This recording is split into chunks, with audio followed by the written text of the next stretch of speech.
ম্যাচের শেষ বাঁশিটা যখন বাজল, যুক্তরাষ্ট্রের আকাশ বাতাস যেন এক লহমায় স্তব্ধ হয়ে গেল। না, কাঁদলেন না ব্রাজিলের আর কোনো ফুটবলার। ড্রেসিং রুমের দিকে হেঁটে যাওয়া সতীর্থদের চোখে হয়তো ছিল শুধুই এক আকাশ হতাশা। কিন্তু ওই সবুজ মাঠের বুকে শুধু নেইমারের চোখে জলেই ভিজল মাঠের ঘাস। বিশ্বকাপ থেকে বিদায় নিয়ে ব্রাজিলের সর্বকালের সর্বোচ্চ গোলদাতা যেন হয়ে গেলেন এক অবুঝ শিশু।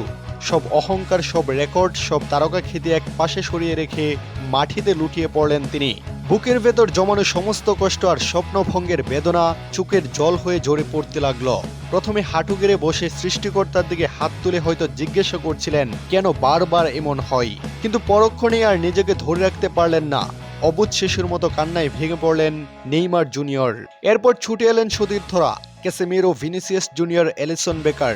তাকে আগলে ধরার চেষ্টা করলেন, সান্ত্বনা দিতে চাইলেন, কিন্তু সতীর্থদের এই সান্ত্বনা তো বড্ড মিথ্যে, বড্ড মলিন।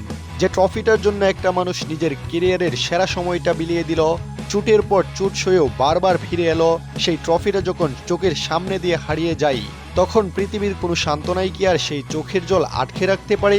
ফুটবল অনেককে হয়তো ট্রফি দেয়, সবাইকে কিংবদন্তি বানায়, কিন্তু কিছু কান্না ট্রফির চেয়েও দামি হয়ে রয়।